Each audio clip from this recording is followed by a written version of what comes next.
The Magical Legend of the Leprechauns was directed by John Henderson and was released in 1999. The movie is a cross between two stories, starting out with a man named Jack Woods visiting Ireland on a business trip to see if the land was good for summer homes and golf courses. He quickly becomes in contact with the Muldoon family, which is the main leprechaun family seen in the movie.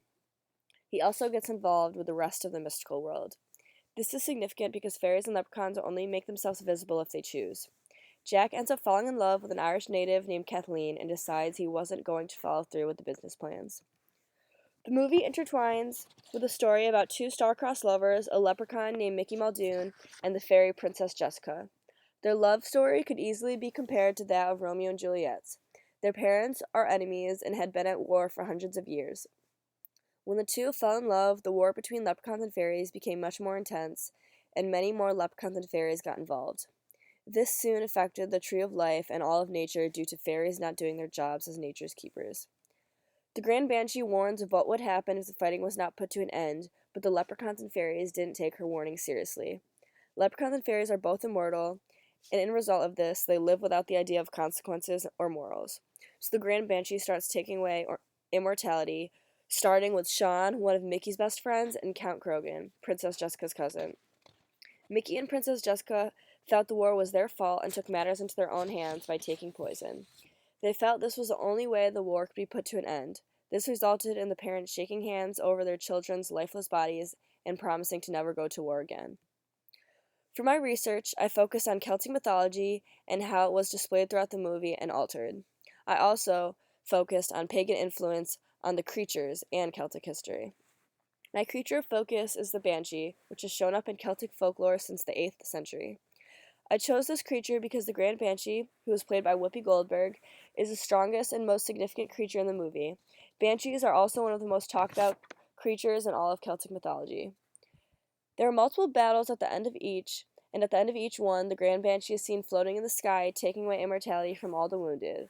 This was a big representation of her power. She differs from traditional banshees due to the fact she is African American and also transforms from a raven when entering a scene. Ravens are often thought of as symbols of death. This is compared to the traditional pale and ghostly banshee.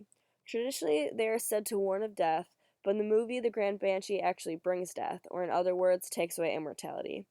Banshee just simply means fairy woman. They are often more considered to be goddesses. Many centuries ago, not believing in banshees would have been crazy. Many even thought each family had their own. Some consider them to be evil. Others say the banshee is the ghost of a young woman who was brutally murdered and now warns families of impending death. There are numerous different descriptions of the banshee throughout Celtic history. They are most frequently described as a beautiful woman wearing a shroud with long red or silver hair. Another version describes banshees as a headless woman carrying a bowl of blood that is naked from the waist up. During my research, the oddest version I found was of an old woman with a veil covering her face, dressed in all black. The Headless Horseman is seen in the movie only one time. He is the most eerie and dark creature in the movie. He comes with a message from the Grand Banshee forbidding the fairies and leprechauns from fighting. In Celtic folklore, some stories say the Headless Horseman is the omen that accompanies the Banshee, but in most stories, he is a definite signal of someone's death. Leprechauns are the most prominent creatures in the movie, and they are very similar to traditional leprechauns. They are about 2 feet tall and immortal, and also enjoy drinking and playing tricks on people. In many stories, the only thing that is said to be able to kill leprechauns and fairies is drowning, which is represented in the beginning of the movie when Jack Woods saves Seamus Muldoon from drowning in the creek. In many traditional stories, leprechauns are also said to be amazing shoemakers. Leprechauns are considered to be fairies, but they have very different characteristics and attitudes. Fairies exist in mythology all over the world, but they hold a special importance to the Irish. An Irish fairy is said to be able to take many forms, but usually choose a human form.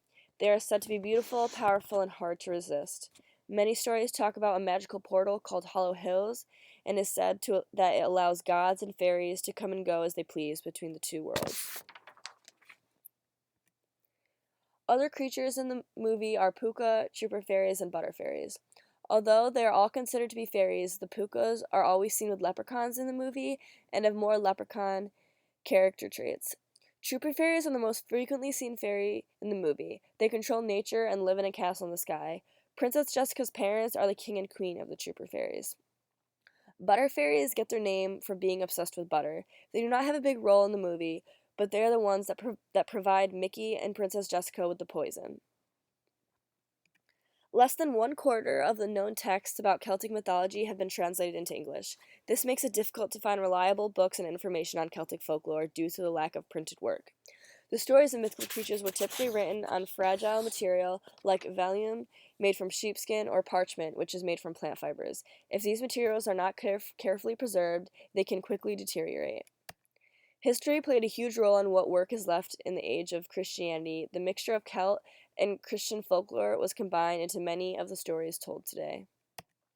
For several centuries, Vikings raided lots of Western and Eastern Europe and are known for their gruesome tactics. Along with towns getting destroyed, great works of folklore were also lost to fire, water, and other destruction caused by Vikings. It is impossible to know if there are other surviving texts to be discovered. The Viking Age was a period of considerable religious change. Part of the most popular image of the Vikings is that they were all pagans with a hatred of Christian church, but they actually later adopted some Christian ideas. And although paganism is often thought of as a dark religion, it is actually very spiritual, and they see the earth as sacred. From researching Celtic folklore, I learned a lot about the culture and beliefs of the people, and it also leaves me thinking about what else could have been learned from what was lost and destroyed over time.